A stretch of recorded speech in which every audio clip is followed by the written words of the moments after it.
here we go. Hi, this is Paul. This is Ted. Ted was at the conference. Hello. Ted wanted to talk. So let's start with you, Ted. Yeah. I was at the conference. I'm now in Arkansas, which is where I live, and this is really fun. I listen to a lot of Paul. I've probably heard 200 or 300 hours minimum of your voice.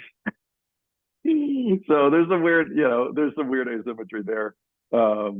But it is fun. Yeah, I feel like I'm breaking the fourth wall. And All right. Chino was like that too. And now, we get to have some one-on-one conversation. So Paul, thanks so much for your time.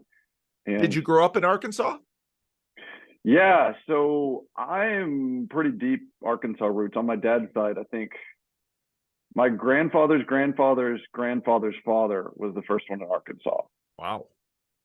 So we've got all sorts of other people that came in from different places, but yeah. And then I grew up. So I grew up in Arkansas my whole life. I moved to the town that I'm in now when I was a year and a half old, back to the house that my mother grew up in, actually. And then we just live across town from there now that I'm married. So yeah, I love Arkansas. I've been around a lot of places, and I don't have any intention of leaving. Wow, that's great. That's great. Yeah. Well, were your parents Christians? Yeah. So my parents were Christians. They raised us as Christians. We were I grew up in a evangelical, non-denominational, it's like Baptist Pentecostal mix. That's just like very common around here. I don't know about in other places, but very common around here. And yeah, from the get-go, my brother and I were baptized in a local river by my dad when I was like 6 years old, I think. So Was your dad a pastor? No, he wasn't. So yes, priesthood of all believers things. So when when my wife and I converted to Catholicism, I got conditionally baptized just to make sure. Dad, It's did really you say great. It's Father, Son, and Holy Spirit when you baptized us? Do you remember? Was there a form? Exactly. So yeah, no, the priest said, it's nothing against any of that. We're going to go ahead and do a conditional one, and the words are, in Latin, "If you be not baptized, then." And it's like, okay, that's fine. We'll go ahead and get it covered. But yeah, we were very, let's say, consciously Christian. We, went to church every Sunday, grew up spending a lot of time in a very small youth group. It was a very, very small church that has kind of always been, growing up, that was my background, never more than 100 people there, very informal, family-like kind of stuff. That's what I grew up in. So. Okay, go to public school? No, well, okay. Homeschooled, and then the last 2 years of high school, the University of Arkansas runs a boarding school south of here, about 2 hours south of here. And so technically it's public, but you have to apply to get in. So it was the two opposite ends of. Uh-oh. And You're breaking up again. we'll fall back with you. All right, and you're back now. Well, I'm back. So saying recording is back on. Yeah. Let me just shut everything else down on my computer to great. Yeah. If you want to. Yeah. So the boarding school was interesting because it was basically the opposite. It was a residential boarding school. They took, they had about 150 students in each class. And, it was environmentally, it was the complete opposite. It was a whole bunch of peers. It was this sort of math and science focus. And so a lot of kids who considered themselves to be sort of on the cutting edge of the intellectual world.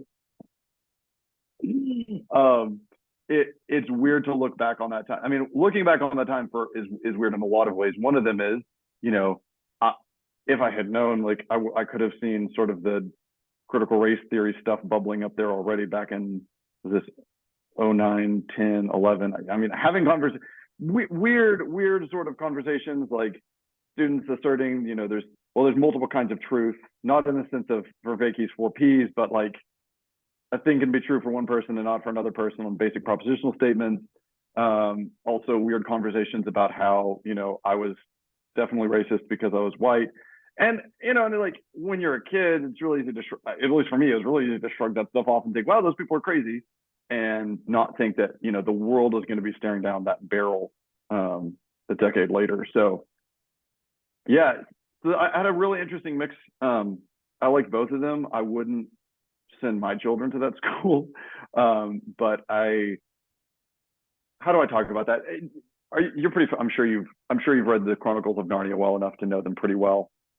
So that part at the end of The Horse and His Boy, when Shasta's having the conversation with Aslan on the way into Narnia, and they're going over the mountain pass, and then he comes back with the army, and he thinks, "Oh my goodness! Like there's a cliff right there, 10 feet beside me. I almost fell off in the night." And then he realizes, no, Aslan was walking beside him.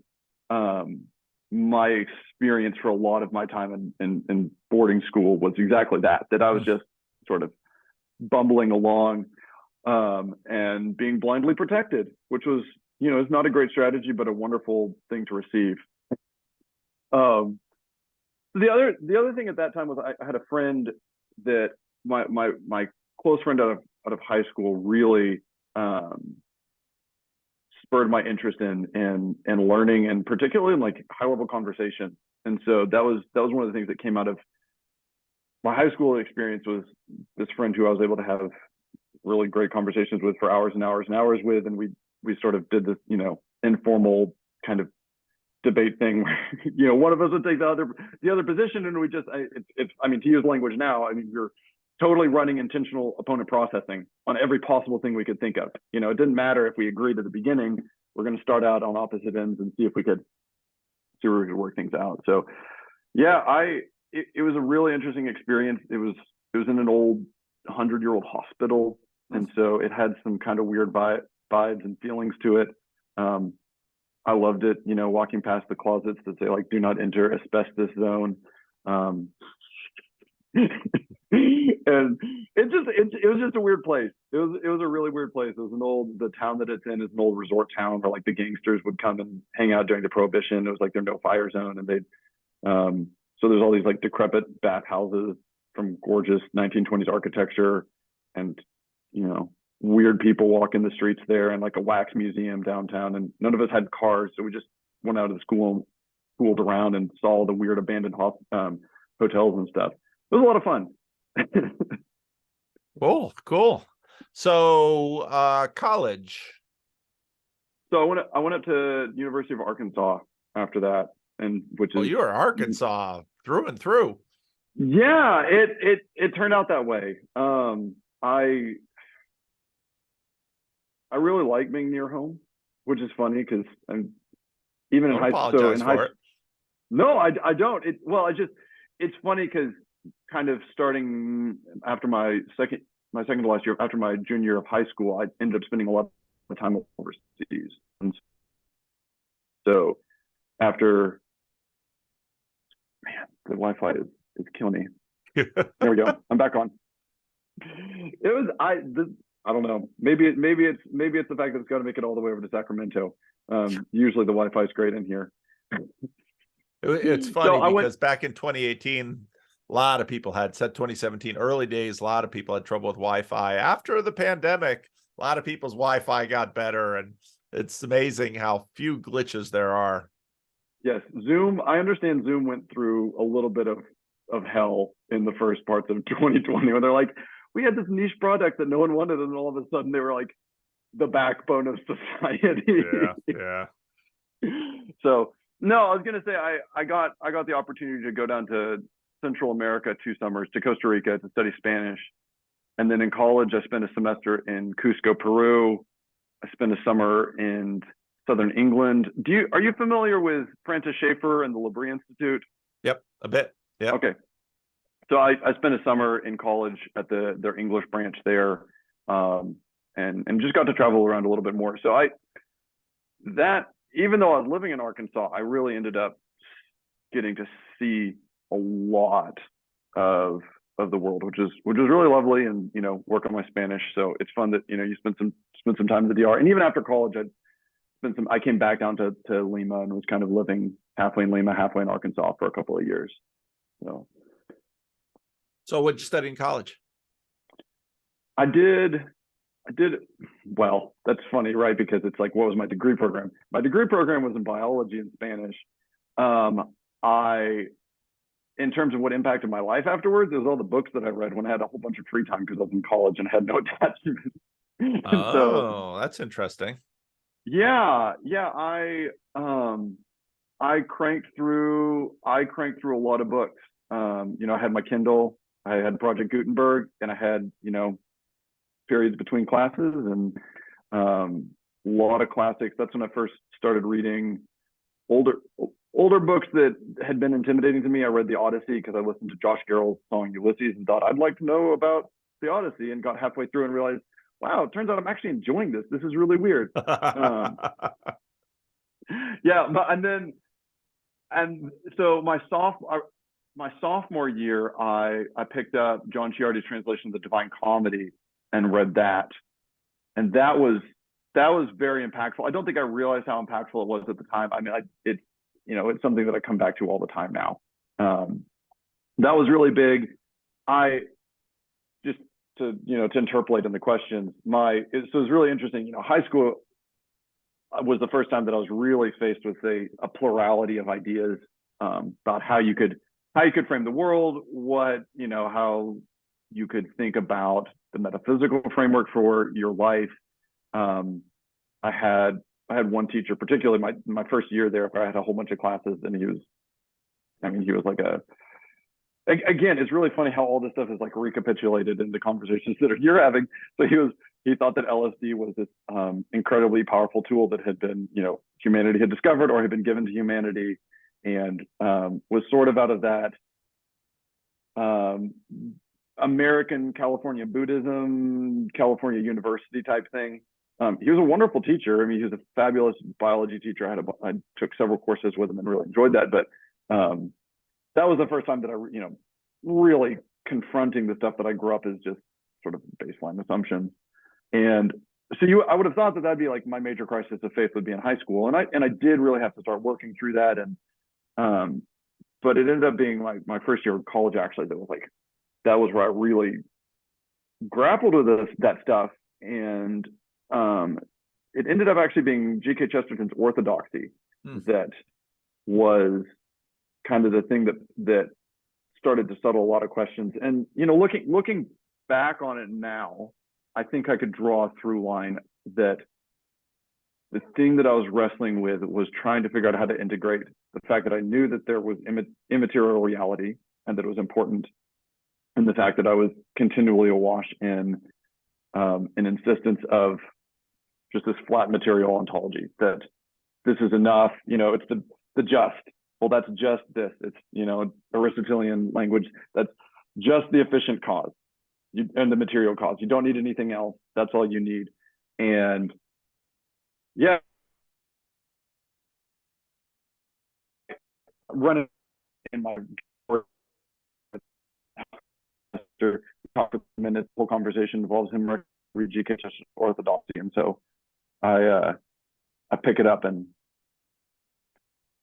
I think the Wi-Fi is switching out again. Yeah. Yeah, darn Wi-Fi. When I see that blank stare on your face, I know it's not me. I'm trusting that it's the internet. Yeah, it's he's frozen. Do I pause it? Do I let it run? So everyone that listens to this, please forgive me. I didn't mean to do this to you. All the people, they're going to look at their phone to see if they're getting a call because because it all stopped. Well, there's this one service that people are playing around with that it kind of buffers everything and makes all the transition smooth. But again, for the most part, for the last few years, Zoom's been rock solid and really haven't had much issue. Everybody's got better broadband, et cetera, et cetera. So Chesterton really, well, you made your way to Catholicism. How did that happen? Yeah, that's an interesting one. Again, so one of my favorite books in period is the Book of Job, and I understand that there's a guy named Jess in this little corner that I haven't talked to yet who really loves Job, and I'd love to have some conversations with about that if he wants to. But he will. He'll find me one way or another. The thing that I love about Job is that it's, you've got these two little narrative fragments at the beginning and the end, and then this massive quadrilogue of pentalog actually of what does it all mean, and there's all this delicious irony of the fact that it's going to be resolved at the end of the book, and then you have and so the way that it just shows you everything else takes its meaning from the future in a real sense. And so I can look back on my story and I can say, oh yeah, I see, this is how I ended up in Catholicism XYZ, but I did not see it coming. I have, let's say, even when I was in college, I think I was really wrestling with interpretive problems, and the fact that I looked around and I saw a lot of other people who are also very smart coming to very different conclusions about scripture. And it wasn't, and I didn't want to get in arguments with people about it. I wanted to figure out how there's a way that we could, let's say, exist in some sort of unity. And I think I looked at church authority seems like it'd be nice. I mean, because I in terms of like ecclesiology and liturgy, I grew up on the ragged fringe, where of course it's there, but it's, none of it's acknowledged and none of it's developed, and it's as flat as possible, because that's the idea. So, but I mean, you can already tell, right? I'm like Divine Comedy in college, G.K. Chesterton's Orthodoxy. That summer that I was in La Brea, I fell in love with Gerard Manley Hopkins' poetry. Growing up, Tolkien alongside Lewis was a mainstay, and so that stuff was working on me for sure. I'll give you the really short answer. It's kind of the two things that really dislodged all the stuff. One was that, so fast forward to 2019, we're about to have our second child, and I had a couple of Mormon missionaries that came over, and sweet young guys, and I thought, well, how am I going to turn down a couple of earnest young men who want to talk about God? Come on, like who am I if I'm going to say no? We're not going to talk about any of this. And so we got after it, and I think we probably talked 2 hours once a week for 4 or 5 months. Like, we talked a lot. Wow. And yeah, and it was, it had its times where it was more productive and less productive, and the Mormon, the LDS does it, they do their thing, and they manage their missionaries in certain ways, but we still ended up getting to have some really, really good conversation. But one of the things that I ran up against was this assertion of the corruption of the church after the death of the apostles, and that wasn't reestablished until Joseph Smith has his vision in the 1800s, and they kept asserting that this is the reestablishment of the true church, and I thought, oh man, that doesn't fit. And they have a very different understanding about, say, who Christ is, right? It's not Trinitarian. They also have a very different understanding about, I'm just going to roll with it. They also have a very different understanding about the role of Christ's sacrifice in redemption. So I think they tend to land much more in terms of Christ is a great example that we're all supposed to follow. Yep. That being said, the idea that you have, even at that low level of Christ coming and dying and doing the work, right, that's at the center of the story, and then saying, yeah, for 1800 years, 1750 years, we're fine just letting history roll and the church fall into corruption, and God's going to just, it's totally right, to use your language, totally Irenic. There's no agency. He's like totally hands off for the whole thing, and lets all this superstition and nonsense develop. And that just seemed like a performative contradiction. I couldn't work with that. But then, because of the way my brain works, I started thinking, well, okay, hold on a second, but I basically do the same thing with 1,000 years of church history. And because, I can obviously, like, I was good with the canonization of the New Testament, those church councils, I'm good with up to that but then you get like late 400s, early 500s, and I thought, well, hold on, all this stuff about the Mother of God and about all this other, the church hierarchy and things like that. I can't, no, something's going wrong there. But then, you get to the Reformation, and good, we're back on track. And that got in my head, and I didn't know what to do with that. So that kind of, my conversations with the Mormons ended in around December. And then we had I had a sort of double whammy for myself. One was our daughter was born and she was really, really sick. And so she ended up in the neonatal intensive care unit. And then I also got a book from my parents by a Thomistic microbiologist named Daniel Thoma. And he's basically presenting the Aristotelian Thomistic framework as a superior interpretive model for the scientific data that we've generated so far, as against a flat materialistic ontology. And the way that like Christianity and my love for biology had played out before this, there's a lot of people handing me creation science magazines in a very well-intentioned, I mean, they really like were concerned for me. They wanted me to figure out how to put this stuff together. And it wasn't doing anything for me. And so to come across this very mature, very well thought out integration of those two fields, of those two sets of ideas, was really, really powerful. And particularly one of the things that it did was, and this is, while we're walking through this sickness of our daughter, was I realized I had gotten to this place where I thought we have, children are good, families are good, communities are good, and so on. And we do this from the bottom up so that we can have, say, learning and science and flourishing civilization. And so then I'm reading Daniel Thoma, and this is the first time that I've been introduced to the concept of deification or theosis. He actually pulls a lot from the Eastern writings as well, was interesting. And he's talking about how both he's got the Aristotelian four causes in there, right? And so the final end of man is to be united to God, and that the material universe finds its perfection in man united to God. And I had the whole thing flip upside down for me. And all of a sudden I realized that all those things are good, but the most important thing is, that individual soul being united to God. Like that's all the other stuff finds its fulfillment. The good societies, the good civilization, the good art, the good learning, all that finds its fulfillment in orienting people towards God and letting them be united to him. And when you see, let's say, being in the environment of a neonatal intensive care unit and seeing the massive resources that are and effort and care that are put into saving these just like completely helpless people. Yeah.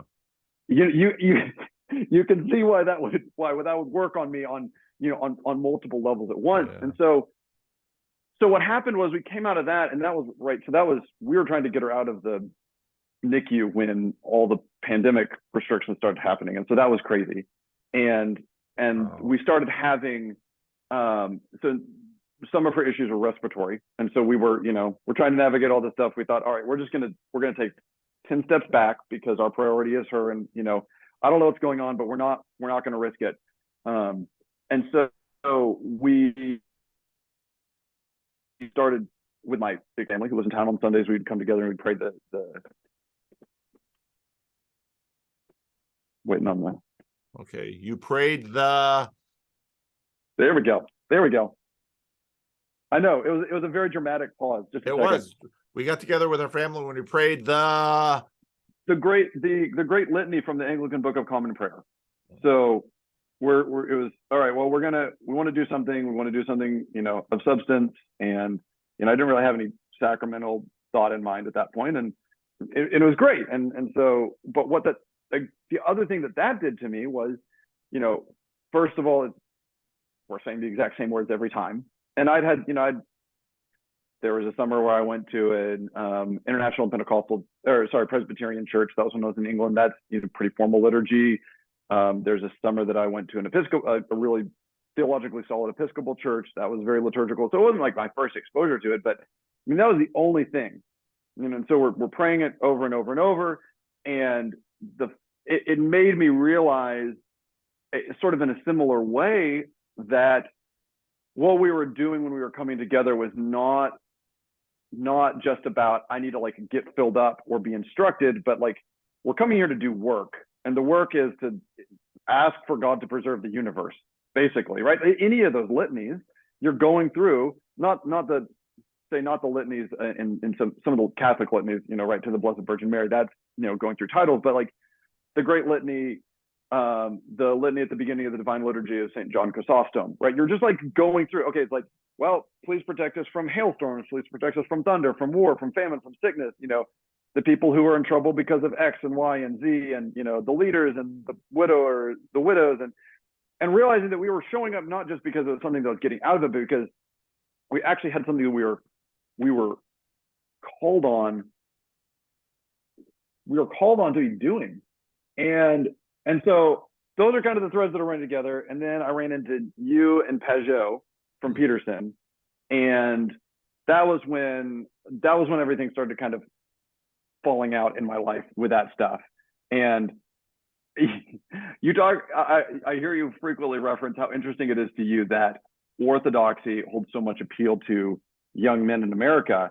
And I can give you some of the answer to that because that's the direction I wanted to go. Like, I didn't want to become Catholic. I wanted to become Orthodox for various reasons. But the main one is like, it felt like all the parts that I wanted in Catholicism without it being like same old Catholicism. And I didn't have to figure out what I thought about the Pope. And so it ends up being this sort of intermediate thing. And the short answer is, without going into the details, what happened is I started going to services in an Orthodox church and started like really wrestling through those ideas. And then particularly my wife's prompting, when I was also looking at the claims of the Catholic Church, that stuff was not that far away from me anymore. I had moved way further than I thought and had gotten comfortable with a lot of things that that made it a lot easier to look over and look at the Catholic Church and say, hey, that I can understand that. And the problem with all of that is that, like, it's a frame problem. You're basically saying, I'm going to put myself under someone else's frame, essentially. And I don't have a good answer for how to walk through any of that. I just know that I ended up, I could walk through all the specifics, but so many of those things are, well, if you accept the Catholic frame on things, then yeah, it works out great. But if you don't accept the frame, then you're kind of sitting over in that, back in the place where you see that as, say, unnecessary or unhelpful or downright wrong. So that was that's sort of the threads. The liturgical thread. I had a really hard time saying no to St. Thomas Aquinas after actually encountering what he was talking about. Let me ask you a question. So for a lot of the people who go to Orthodoxy, they tell me that the liturgy, the church experience, for them, that sort of really sells them. When I talk to a lot of people who sort of either went to Catholicism or returned to Catholicism, a lot of what I often hear is Aquinas. I don't usually hear a lot about the liturgy and the Mass and what's happening during the Mass for Catholics. That's a really interesting dichotomy, because of course you can get Bishop Barron on YouTube, you can read Aquinas in books. I mean, part of what's interesting is that I don't hear people say, well, I went to Mass and the homily was just so much Thomas Aquinas, I was wooed, I had to say. No, you never hear that from the Catholics. And I seldom hear that I went to the Mass and the liturgy was wow, and this was incredible. Sometimes I hear about the Mass itself, but and there have been a number of people that have decided to go back to Rome or go to Rome. I mean, because I don't want to give, I don't want to give the Orthodox all the attention, because the truth is some people have gone Orthodox curious or full Orthodoxy. A number of people have sort of returned back to their ecclesiastical roots that are all over the place. Many of the returnees who started in Rome returned to Rome, and a few have gone from Protestantism to Rome. But again, when they talk about it with Rome, they'll often talk about the philosophy, the theology, the integralism. They'll talk about all those things, but I never hear, I just really love going to Mass. So that's funny, because that actually is how do I put this? On its face, I completely understand that. And like, I remember listening three years ago, Benedict Sheehan, I think, is a contemporary Orthodox composer that Pajot, that I came across because of Pajot. And I remember listening to his recording of his composition of the Divine Liturgy, and being just crying. Like, I felt so homesick. You know, speaking of Quest for a Spiritual Home, it's like, no idea what's going on, and I'm just in my house listening to it. So we go to, and I don't know how deep into the weeds you are at all on the stuff inside the Catholic Church on liturgy, but we go to the fraternity of a parish of the Fraternity of St. Peter, and so it's like all the approval from the Vatican order of priests that celebrates the Tridentine Mass according to the 1963 Missal, basically. And that word missal, when I read Vatican documents, I hear missal, I just cannot help but think about MISSILE. But anyway, yeah, go on. there's some similarities there. I haven't seen any of them thrown. The missiles have not yet become missiles, but no. So another thing that happened is I ended up connecting with this guy who's a good friend of mine now, who does home scale butchering. So his thing in life is that he's doing reinventio with home scale butchering, and he and his family attend the traditional mass. And so I went. There's a monastery about 3 hours from here, a wonderful traditional Benedictine monastery. The first time I ever went to the old mass was with him there, and it was Feast of Christ the King. Priest is at the high altar way in the distance. You kind of need binoculars because he's at the high altar, and then you've got all the monks, and then all the other people who have come on this side of the altar rail, and then and there I am in the back, and there's like 4 6'3" guys in front of me. And so like I can see like some incense coming up, and and of course I can't understand anything at all, and I don't have a missal either. But and so in that sense, when I compared it to say like going to the Antiochian Orthodox services, it was not. I didn't connect with it at the time. It was November. I was freezing cold, and like my back was seizing up, but it stuck with me, like really stuck with me. And so then, I think it was Christmas. The next time we made it we went to a low mass. And the thing about the Latin rite as we have it is, it isn't. I mean, the high mass, like a sung mass, is beautiful. In fact, it's the most beautiful thing that I know of. And like, we have 4 young children, and my wife and I both sing in choir every Sunday because like it's that important to us. And when we first started going, I was working somewhere where like there's a lot of ambient noise and like nasty rap music, and then we'd go to, this is even before we're in the church, we'd be kneeling like the propers in Gregorian chant, and it was like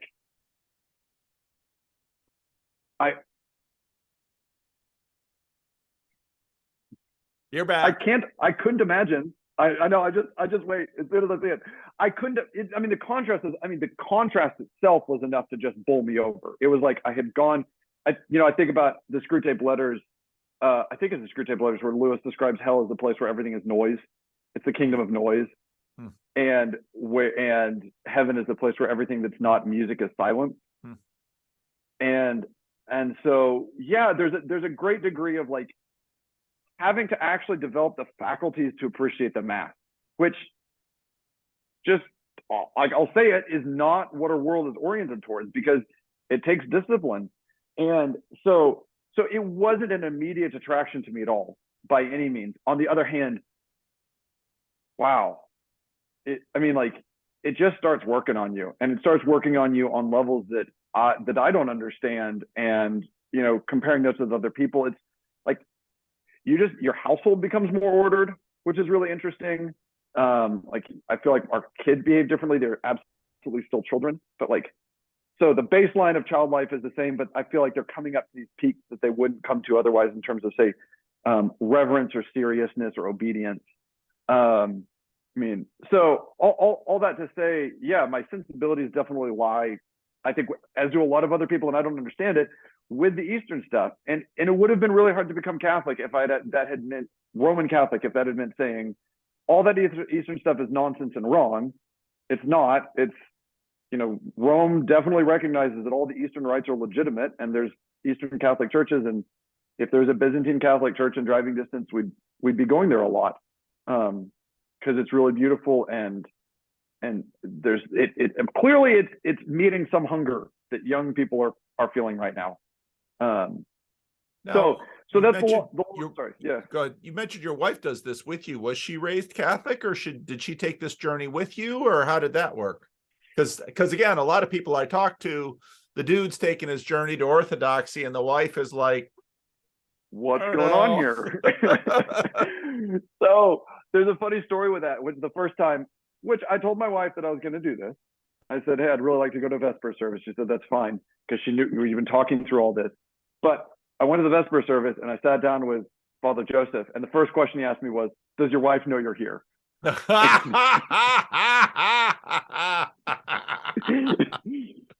not sneaking out to the bar or to the peep show. He's going to mass. Don't tell my wife. So yeah, it wasn't fun for us. She was a lot more reluctant to go on this, and I don't know if this has come through. One of the things that I really try to emphasize on all this was that at no point did we feel like we were running away from anything or trying to escape something. The hardest thing on an emotional level, the hardest thing about becoming Catholic was leaving the church that I had grown up in. And I had and continue to have a close relationship with our pastor there, and I love him, and I deeply respect him. And a lot of the reasons that we're Catholic is because of things that he instilled in me. Yeah. And so, yeah, but she did not feel the same impetus, and part of that's just because of our shared our different backgrounds before we were married, and just temperamental differences too. But the interesting thing was that I was really like, I want to become Orthodox, and she said, you're not. If we're going to do the whole thing and pull our family out of its Protestant roots and go somewhere else, you don't get to do that without looking at the Catholic Church and what it's saying. And she wasn't raised Catholic. No, in fact, her father decided to not be Catholic long before she came around. So she grew up in a northeastern black gospel type church. So not that at all. Actually, quite close to where you grew up, Jersey City. Oh, okay. So, yeah. So that's where she came from, and had, I think, no thought or interest that that's where we needed to go. And so she spent a lot of time patiently listening to me wrestling through this stuff. And what's interesting is that when we both kind of gritted our teeth and said we're pretty sure this is what we've got to do. And then as soon as we did that, it was just like,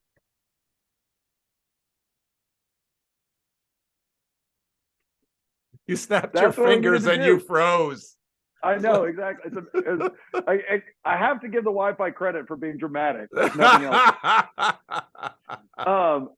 It was great, and we started walking down this path and realized, yeah, this is like we're just seeing really wonderful stuff, and so we started going to mass regularly about a year ago. We entered the church last August, so I know how you feel about honeymoons. You can check with me in 5 years and see if it's still doing the same stuff for us. You never know. Some people, I know. Some people stick with it. Some people phase out of it. So I won't criticize either way.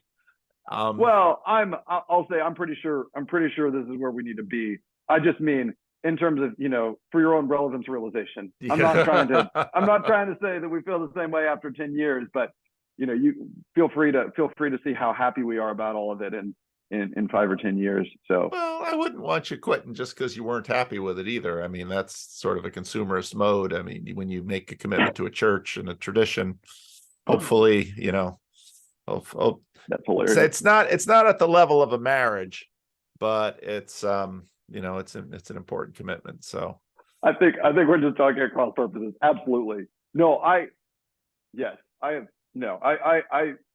commitment is, profoundly important, mostly because I know how, just on a lot of small ways, in my own life, I can see how much damage comes from not following through on commitments. And so, like,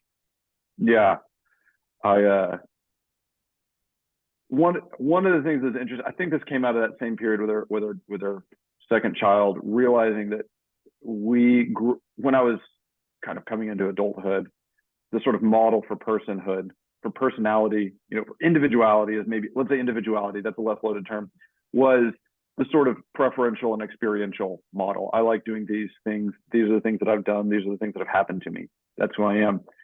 And then realizing that actually what was way more important was, what are the promises that I've made and what are the commitments that I have? That tells me way more about who I am than anything else. And honestly, that also just, I think, is a big anxiety reducer for young people. It should be. I would recommend looking at yourself that way, because that stuff is a lot less fluid and it's a lot more concrete, in as much as you're trying to say, what am I doing like today and tomorrow? Not, oh, what kind of a person am I and what would that kind of person want to do with their time? It's like, no, where do my obligations lie, and how can I fulfill those well? Yeah.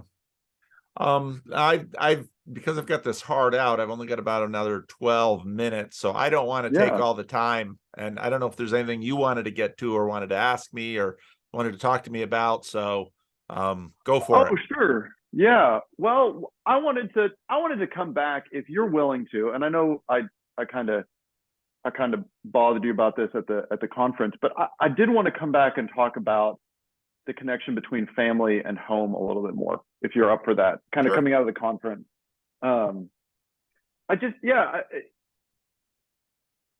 It struck me as interesting. In my life, home and family have been so tied up together.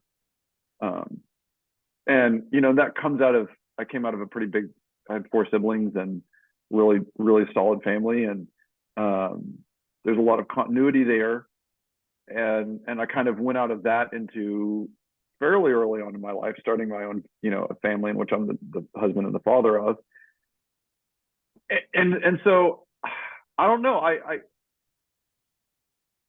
I'd be curious to know what you think. I went back and listened to that session that you and the other speakers had when you're talking about family. And I get there's this balance there, and that like a lot of people there, well, just a lot of people, period, come out of really broken and damaged homes.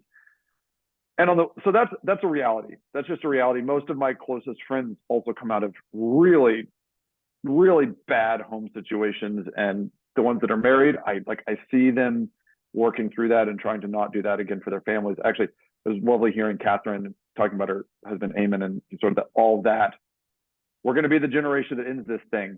On the other hand, I mean, listening to John Vervaeke talk about him and is it Sarah? Sarah.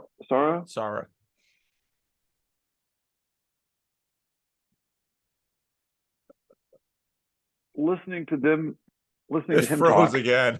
Wait for it. There it is. It is dramatic. Listening to him talk about the difference in sort of their approach to life and what the gifts that she was given out of her family. And so when I think about that, I think, okay, well, we should all be interested in the redemption of the world. Right. And I think there's a perennial question of if you're going to do that, where do you put your time and energy?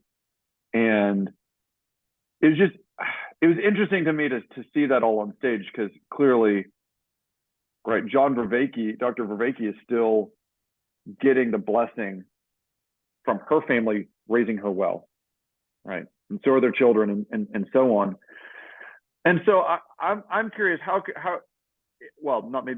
would like to cast like a positive view of that and say, okay, I understand that there's all this brokenness, but like, man, if you really want to leverage your life to bringing goodness into this world, and this is what Vervaeke said, and this is why I cheered when he said it, is you really can't do better than trying to raise people well. Yeah.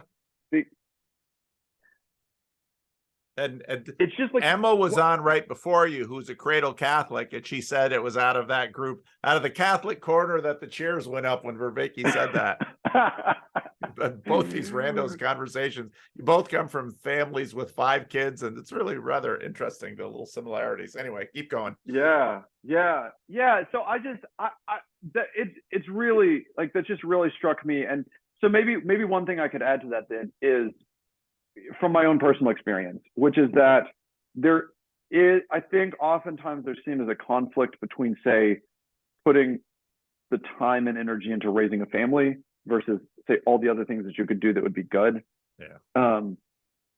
But when you get things oriented the right way, when you've got the top thing at the top, all that stuff ends up nesting together. And so, sort of to tie all that together, when the times recently when I've been walking with friends through struggles, I see that my capacity to help them is coming directly out of my experience as a husband and a father, and the patience, the little bit of patience and the little bit of wisdom that I have to give them is coming right out of that.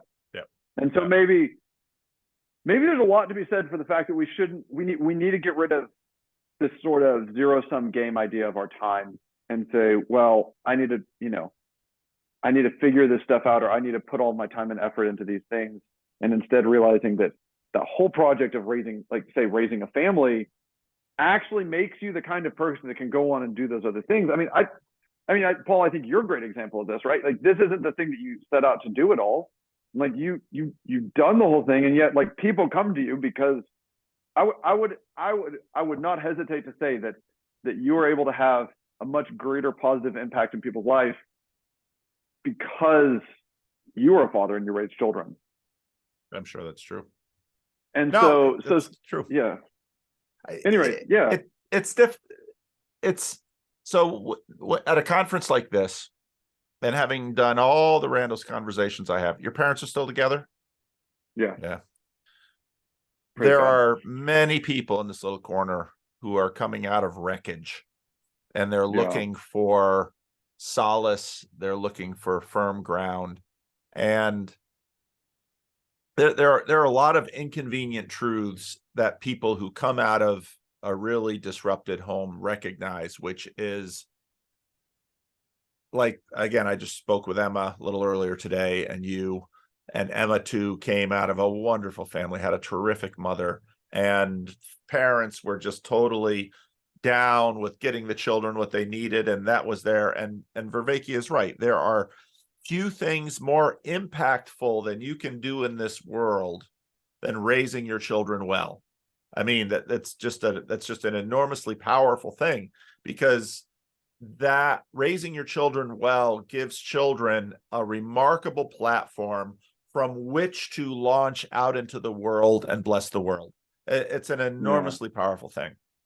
It's also the case that anyone who has been the beneficiary of such a platform has received so much that they are in no way responsible for, but will be blessed by for their entire life. That another remarkable thing. And once you sort of are able to articulate that and show that to people, those who have not had it suddenly recognize it's super hard for them to, in some ways, catch up, because they will be dealing with insecurities, with traumas. Not all of them, it's not just, arithmetic. But then there's this dynamic that you get into where, on one hand, you shouldn't have to not recognize the truth of everything we said before about the blessings of a terrific family and the platform from which you launch from into the world. You can't not say that, because you know that there are people in the room that feel that lack very strongly in their life. Now, it's also the case that there are people that have had a wonderful platform that have completely screwed it up. And I mean, the world is just huge this way. And it's always difficult to talk about it, because on one hand, what you really want to do is encourage in the way that, say, Philip encourages the Ethiopian eunuch via Jesus' appropriation of the book of Isaiah, that in Christ, there's a tremendous future for you. I see this all the time in the conversations in churches. So in the Christian Reformed Church was very family-oriented denomination. And then we had people coming to a church like Living Stones who were coming from families where there was a lot of disruption and chaos. And so then they always have the question, is it better to be raised in a Christian home? And sometimes people raised in a Christian home look at some of, let's say, negative things that happened and are like, and then other people who were not raised in a Christian home look at them like, you've got to be kidding. You know, your parents weren't alcoholics. They devoted the vast majority of their income to the benefit of the family.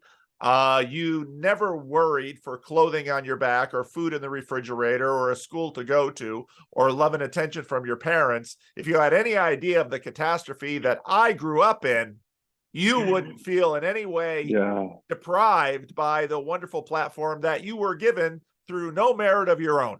So it's just such a massive thing in people's lives that when you begin to talk about it, especially on a stage, it's a lot of it is reading the room and figuring out. And so often what you do is, you know, that there are plenty of people in the audience that have had a wonderful upbringing, and it's like, I'm not really going to worry about them because the truth is they've had all of these benefits. But for those other people in the room whose home life has been a catastrophe, I really want to say something to encourage them that even though your home life was a catastrophe, Christ can turn that around. And you hear that. And, you know, Chad the alcoholic has articulated this in many cases. He'll say, you know, on one hand, it sucks being an alcoholic. It really sucks. And the struggles I had growing up, they really suck because I'm always bumping into them. But the redemptive element that has come into my life through AA, through the church, now suddenly there's, you can, in that sense, in someone who comes to Christ out of the devastation of a disrupted home, there's a certain glory shines in a special way for those people. That for those who had the wonderful platform, it's like, of course your life is blessed. Look at what you've been given. But this, in this person's life, the brilliance of Christ's redemption has a special luster. So, well, I mean, it's the 99 sheep and the one. That's right. And it's the sinful woman in Luke 7. Yep. You know, it's all that. And I know we're about to be out of time. But that struck me as, so got some family roots in Germany, and so one of the places that I went to in college with my family was southern Germany. It was right out of Peru, and so we're down in Bavaria, you know, the Bavarian Alps, and I mean, it's just flawless, just absolutely flawless. It's unbelievable. Everything is put together. Everything is put together, and you look at it and you're like, but that's the place that, like, World War II, World War I and II, and then like, it's a godless country pretty much now. And like, you go in the Regensburg Cathedral and you're picking your jaw off the floor because of how astonishingly beautiful it is, and it's like mostly empty. You know, it's like, okay, so I mean, this came up so much at the conference. T.S. Eliot, you know, we're all dreaming of systems that are so good, that so perfect that no one has to be good. It's like, there isn't. And so I recognize without a doubt, you know, I mean, and that's kind of the terror of raising children to some degree, is you can do everything, and then there's still people. They're still individuals. You can't strap them down. But there's got to be something in there between saying we can't make it so good that nothing ever goes wrong, and saying, look, I know that all you've ever seen in your life is crap, but like, trust me, if you walk this out, like Amon, you know, like Amon's parents, if you walk this out and you say, this is the thing we're doing, we're going to end the garbage, even if it kills us, we're going to end the garbage in this generation. It's like, you just have no idea what that can do. You have no idea what that can do and what God can do through that. And so I listen, I hear you. The people who've had great families, they don't need encouragement to know that good families are good. Most of them. Most of them. There's a few, but most of them. Most of them. Most It's of them don't most need them. of them. Most of them. But the people who haven't, you know, when you've never seen that, when all you can think of is, oh, it's just like, why would you want that? Yep. It's just a terrible thing. It's just a, you know, it's just a burden to realize that, you know, because that's, I mean, I think ultimately that's the invitation that we're all given in terms of finding a spiritual home, right? Is that we have, it's not just a place, right? Yes, there's a heavenly Jerusalem, but like, it's to be Christ's brothers and sisters and to be sons of God the Father. Like that's what we're welcomed into. It's the divine family. So it's true. That's true. The world is so big, even the good parts can't say it all. And even the bad parts can't plumb the depths. No, it's true. It's true. Well, I'm sorry I got to run, Ted. This has been fun. You're going to let me share this on the channel, right? All right, good. Yeah, I always got to ask at the end because I don't want to assume. Otherwise, I can send it to you and you can look at it with your wife and you get back at me. But I didn't hear anything in here that I thought, he's going to say, well, I don't know if I want to say that to the internet, which is always fair, but just always got to check. No, and that's you know, it's part of the fun for this for me was just knowing that people would watch this. You know, it's a public thing, and it's great. It's great chatting with you and talking about this stuff. You know, I'm happy to do this to just talk about the stuff that I'm more than happy for other people to look at and hear from, and maybe they'll pick something relevant out of. And I hope you managed to, I know you're thinking about putting together a conference or something down in Arkansas, so I hope you managed to do that. And one of the things I do want is to encourage and support people to do some of these conferences in lots of different places. I probably can't make them all, but I certainly want them to flourish. So, well, if you want to come down when we get this together, we'd be happy to have you, but we don't need you. So enjoy being a non-necessity. All right. That is a wonderful thing to be a non-necessity. Trust me. All right, Teddy. Thank you, Paul. Take care. Yeah. Bye-bye.